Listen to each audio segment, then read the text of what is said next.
and do it for myself. Hey, 0 to 100 real quick. Hey, real quick. On that real shit. Hey. If you're ready to go from 0 to 100 real quick in your business, in this video, I'm going to share my #1 hack for what will help you most in achieving your entrepreneurship goals.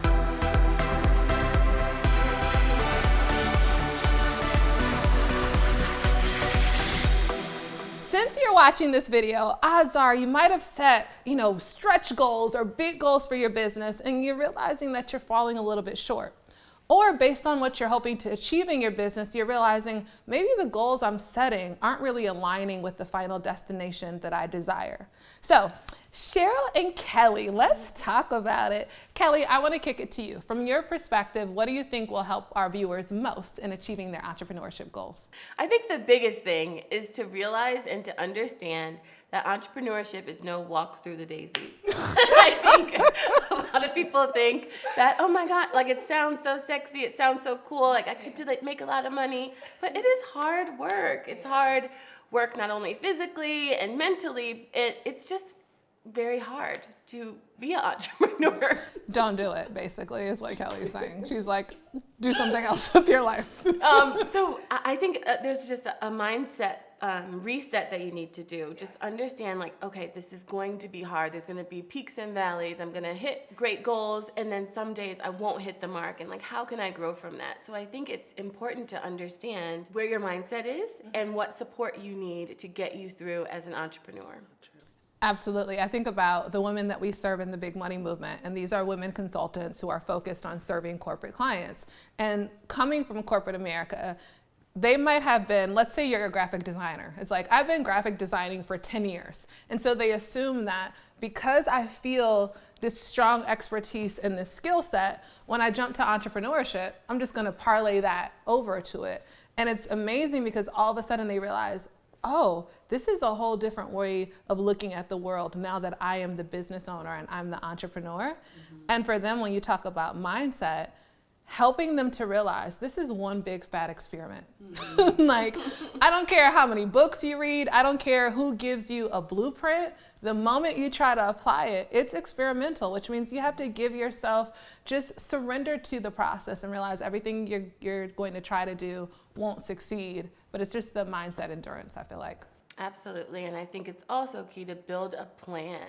You are an entrepreneur, but you still need a plan. You still need to map out kind of what you think the destination is going to be, set benchmarks for yourself, track all the metrics that you possibly can in the beginning so that you can understand what's going right, what are you struggling with, who do I need to hire, what kind of support and resources do I need.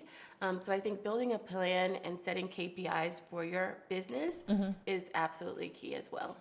So do you think that the entrepreneurs watching that they fail to plan at all, or do you think it's how they plan that's not helping them to achieve their goals? I think they fail to plan. I think because their marketing and ops and delivery and sales, planning just falls lower on the priority list. Yeah. But I would challenge them to flip that and to plan, but then also plan tight and hang loose. That's kind of what I like to say. Okay. It's you want to have a good plan, but you want to be able to pivot, and if something doesn't feel right, or if you're not hitting the KPIs or the benchmarks that you thought you were, it's okay to pivot. Yeah.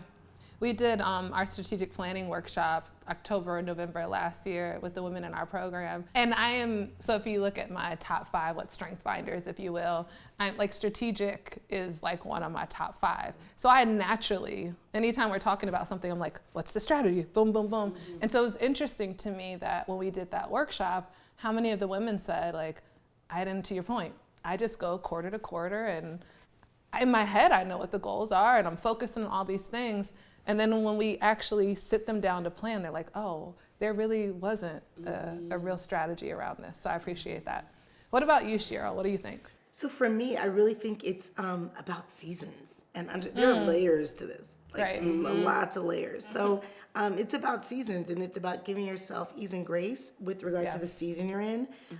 We have members in our group that haven't pushed through to where they want to be just yet, but they are making they're taking big action steps and gaining traction every day. Right. And there are others that have, blown through it. They've done it quickly.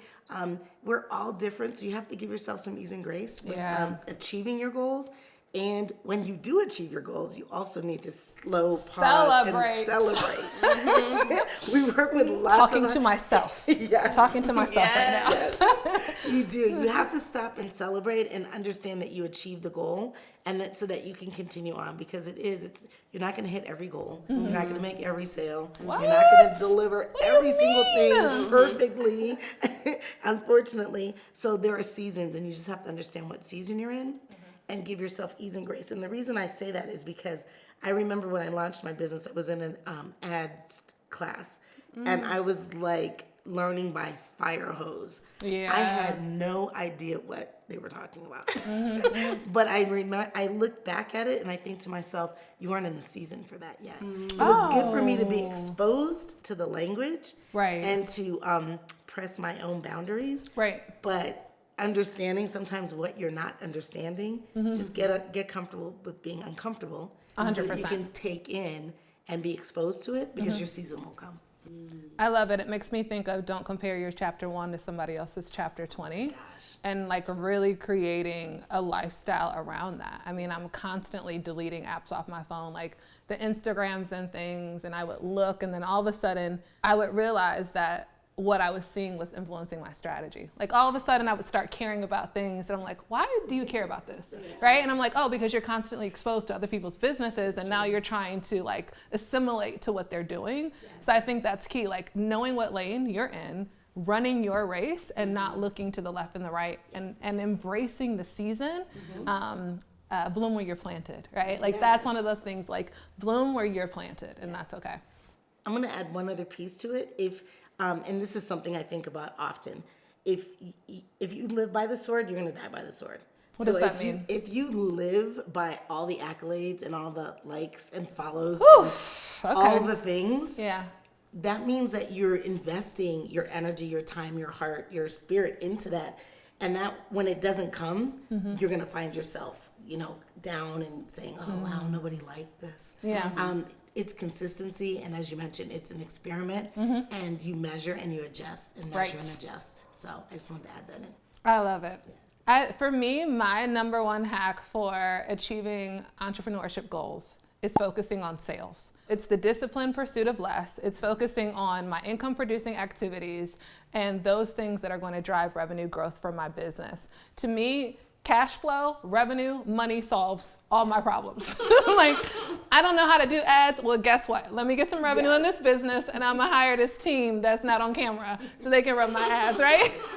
Or, like whatever the problem is, I feel like that I have gaps or weaknesses in my leadership. Well, guess what? With the right cash flow, I can hire the leadership to fit that. Or I think for many entrepreneurs, they're focused on all of the things. And, I just abide by the rules, if you will, of Peter Drucker, right? Like the purpose of business is to create a customer, is to create a profit. And I think too often we build businesses, and then for some reason we villainize sales. I'm like, well then, girl, if you got a problem with sales, that's cute. Go do your hobby over there, right? Like, but if you want to drive a business, or if you want to be an entrepreneur, then cash flow, sales, I don't care what Biggie said. More money, more I don't have more problems. I've been broke. I love the problems I have today. Like, I don't want no broke problems, right? So, but all jokes aside, I think the key to that is the discipline of it though. So when you're assessing, when you build that strategic plan, what are my revenue goals? What type of cash flow do I need to have in order to achieve these things? Or if I'm looking to expand my team, if I'm looking to develop as a leader, what type of revenue milestones can I hit that will help me to achieve that? And then in my day-to-day, it's like you set the goal and then you have to reverse engineer it. For me, it's 90-day sprints. 90 days is long enough for me to develop a habit, but it's short enough where I don't lose sight of the vision and I don't get distracted, because I think a lot of entrepreneurs is like, oh, squirrel. But like we get so distracted through all these ideas. And so I think focus on a 90-day period, identify your sales goal for that period, and then look at how you can be disciplined with your calendar. What are those activities or efforts that you can focus on? And the key is it's normally people. how are you making sure that you're exposing enough people to what it is that you do and how you can serve them? I think that's the thing. It's not about, oh, we work with women entrepreneurs, and so often it's like, I gotta get ready to get ready. I gotta lose weight to do the photo shoot, to get the business card, to get the new logo, to do this thing. And I'm like, girl, if you don't hurry up and focus on the shortest path to cash. So that to me is the one big hack. Speaking of which, make sure you stay until the end, because I'm going to give you the one free tool that I give to my clients to help them achieve their sales goals. Before we wrap up though, and we talk about just sales, and I know you all hear me talk about this all the time, and Cheryl, you coach our clients, and Kelly, you lead our whole entire team and this movement where we empower women entrepreneurs. What do you think are some of the challenges when you think about our clients of focusing on what will help them achieve their entrepreneurship goals, especially as it pertains to sales? What are some of the hurdles or obstacles you see? You mentioned it earlier, stay true to yourself. I've heard you say this a few times, and it brings to mind one of our newer members, Jen, who actually is, originally when I started talking with her, she wanted to just revamp her business and level up basically. Right. And so I think she started thinking she should be doing things a certain way. And part of it is you have to stay true to yourself and understand that what you've grown your business to so far, okay, wherever that is, it has worked. And so you want to add to it, but stand on your strengths. And we were on a call yesterday, and she sent me just a private message and said, I just had an aha moment that I'm trying to change everything when I just need to keep building on what I actually have. And so I just told her, I said, I feel like you're having a Dorothy moment where you actually have the slippers on and you just needed to click your heels. Ooh, yeah. Yeah, so that resonated with her, but she just had just an aha moment while we were on our call yesterday. How does one identify that? I think one, we talk about zone of genius versus zone of excellence. Right. And so I think when you're in your zone of genius, it just feels very natural. And I think I've learned more and more and more about that being a part of this team, as well as coaching the members. Yeah. So we all have a zone of genius. The zone of excellence may be where you deliver, but it's not what you like. Yeah. Your zone of genius just comes so naturally. Yeah. You know, you wake up in the morning and you're in it. So. And for the things that don't come so naturally, I feel like I want to share that entrepreneurs can delegate. It's okay to delegate. It's okay to invest in other people to help you. It's okay to invest in a coach. It's okay to invest in a community and surround yourself with those resources. I love that you referenced Zone of Genius and Zone of Excellence. You know, I'm a book nerd, so I just got to give credit to Gay Hendricks and say, check out that book, The Big Leap, because to your point, sometimes we're not hitting our goals because we haven't evolved into the person who can achieve those goals yet. And it's like, you know, we get in our own way, our level of mindset or what have you. So I think that book is just a book that needs to be reread over and over and over. Speaking of seasons, like at each season, reread that book and just kind of take inventory of how you're showing up. So we've talked about my number one hack, and now I want to give you my number one gift. I find that many women entrepreneurs or the clients that we work with, they're inconsistent in how they show up in sales conversations, which is creating inconsistent results. But I don't want that for you. So click on my free sales scripts below, and I can't wait to hear your feedback for how you're able to leverage it to make big money moves. But we're not done with this conversation. We're going to dive a little bit deeper, and let's talk about how you can really set great goals. So we're going to share 6 goal setting tips with you in this next conversation. Click the link so you don't miss it. Stay on for this next video. You know you're going to binge on YouTube anyway. You might as well get the tools you need to achieve those entrepreneurial goals.